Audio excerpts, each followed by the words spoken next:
Dans l'impossibilité de créer une âme pour animer les simulacres des dieux, on invoqua les âmes des démons et des anges, et on les enferma dans les images saintes, afin que grâce à ces âmes, les idoles eussent le pouvoir de faire le bien et le mal. Ils étaient trois petits enfants qui s'en allaient glaner au champ. Un soir, un boucher, le boucher nous logeait. Entrez, mes enfants, il y a de la place assurément. Ils étaient trois petits enfants qui s'en allaient glaner au champ.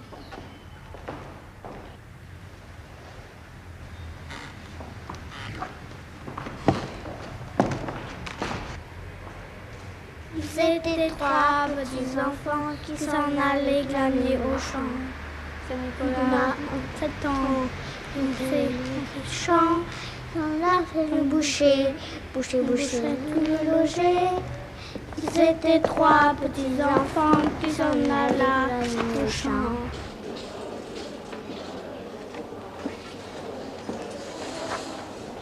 Que les démons invoqués ne soient que les hypostases de forces obsessionnelles agissant à partir d'une œuvre plastique ou picturale importe apparemment fort peu à l'artiste, pourvu qu'il sache obtenir son effet. Ils étaient trois petits enfants qui s'en allaient glaner au champ. Un enfant Là, un grand Saint-Nicolas, le grand Saint-Nicolas au doigt. Nombre de les trois, ils étaient trois petits enfants qui s'en allaient glaner au champ. Les turpitudes de Tibère vous intéressent? Suétone nous rapporte que l'empereur Tibère, lors d'un sacrifice, follement excité par la beauté du jeune homme qui lui présentait l'encens, sans attendre la fin de la cérémonie, l'entraîna et abusa de lui, ainsi que de son jeune frère qui jouait de la flûte. Mais ensuite, les deux jeunes gens se reprochèrent mutuellement leur déshonneur. Aussi, l'empereur Tibère leur fit briser les jambes.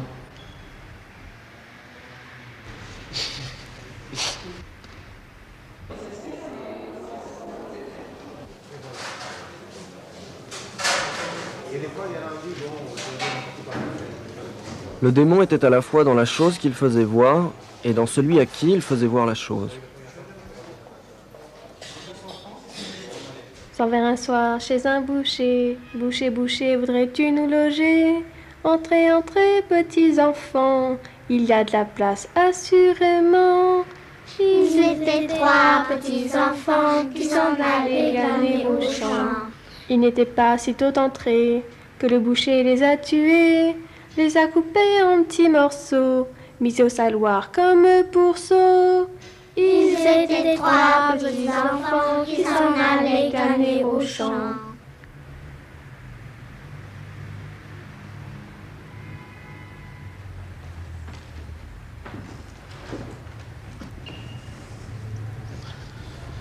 Cette scène champêtre vous plaît mieux?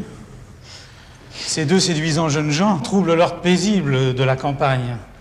Il est vrai qu'ils sont quelque peu sollicités par la fourche agressive d'un paysan boucher. Le format affiche, l'utilisation des crayons de couleur, les couleurs un peu pâlies, tout ceci nous rappelle le genre illustratif du début du siècle.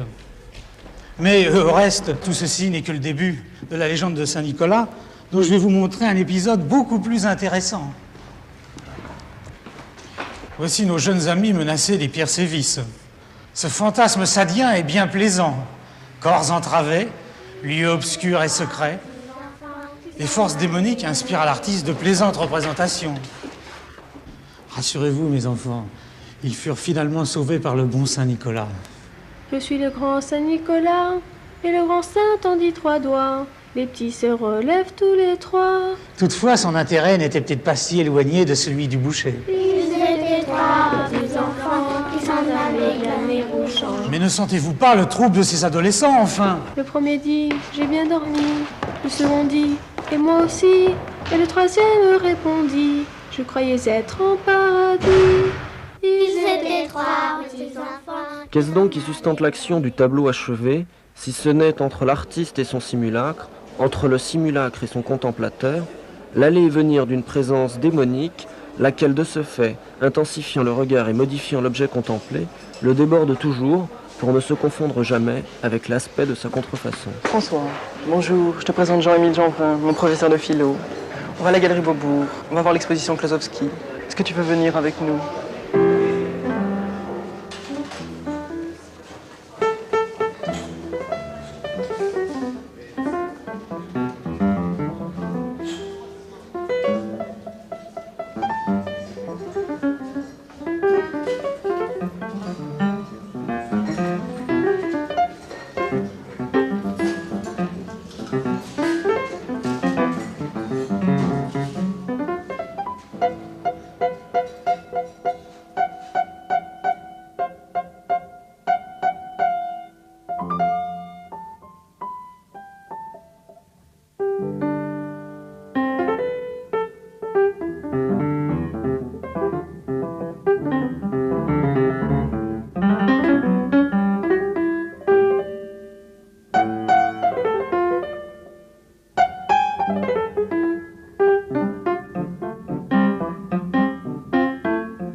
N'ai pu m'empêcher de revoir au Louvre, ce matin, Ingres, Chassériau puis Courbet, estimant nécessaire de raviver certaines impressions pour me rendre compte du contexte dans lequel Tonnerre a travaillé.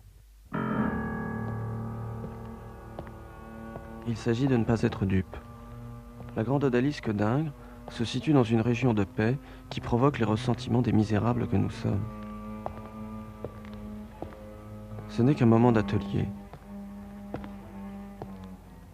C'est bien le luxe du potentat absent qui enveloppe jalousement cette merveilleuse créature.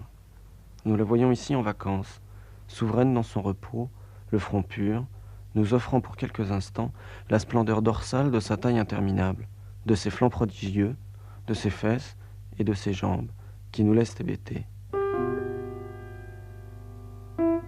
Son regard nous scrute, tandis que nous devinons le volume de son sein dans la pénombre de l'aisselle, que nous suivons l'élégance du bras allongé contre la cuisse importante, présentée par en dessous, cependant que la main désœuvrée, un éventail entre les doigts, est comme en attente sur le genou, les jambes superposées, l'œil, les lèvres et les phalanges des doigts, comme sur la défensive, suscitée par le bruit insolite de nos regards.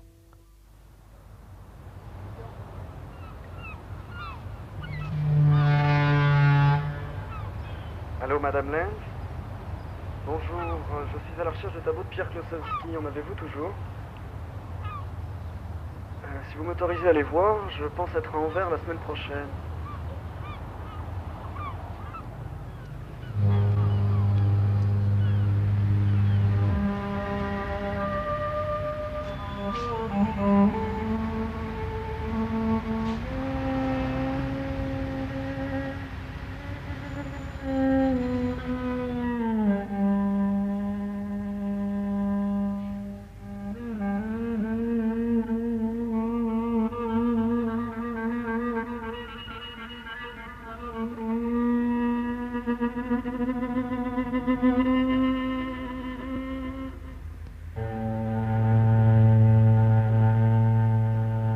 Quels sont les dessins de Pierre que vous préférez?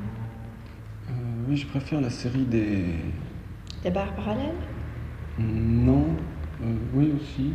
Ou Robert ce soir? Moi j'aime beaucoup le dessin Robert ce soir. Parce qu'on y retrouve un des modèles préférés de Pierre. Sa propre femme Denise qui, étant très féminine, a tout de même des traits masculins. J'aime beaucoup le mélange mine de plomb et de dessin qu'il faisait. Je vous prie de m'excuser.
Mais qu'est-ce qui s'est passé ?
ni la représentation réside dans l'image de la vérité. La vérité n'est jamais qu'une image, et l'image même qu'une absence d'être, donc présence du néant.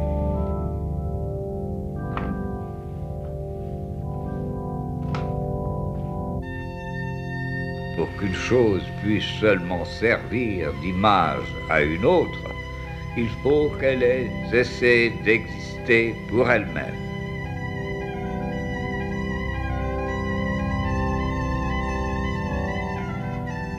Image d'une chose, elle ne désigne jamais de cette autre chose que son absence.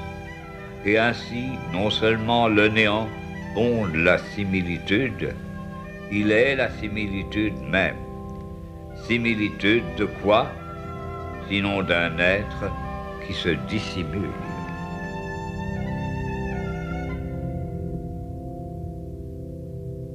Alors dites-moi franchement, est-ce un tableau ou est-ce un dessin malgré les couleurs?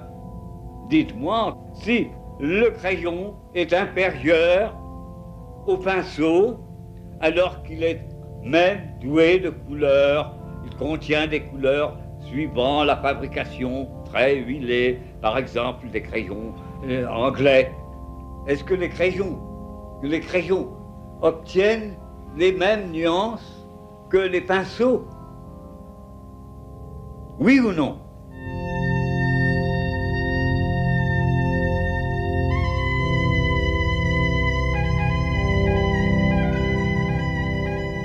C'est une version posthume, nouvelle, de la Nef des Fous. Les personnages, vous les reconnaissez? Strindberg, Nietzsche.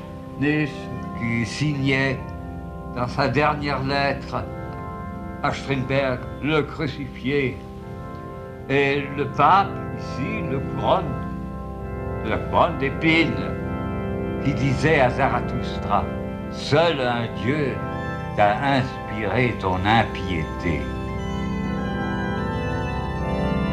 On s'embarque?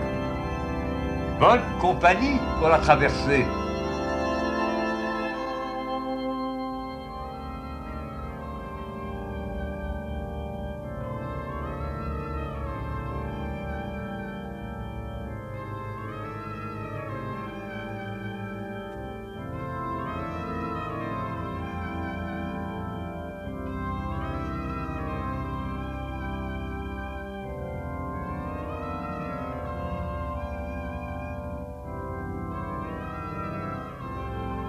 Mais qu'est-ce que vous faites ici? Voyons, n'intimidez pas cet enfant.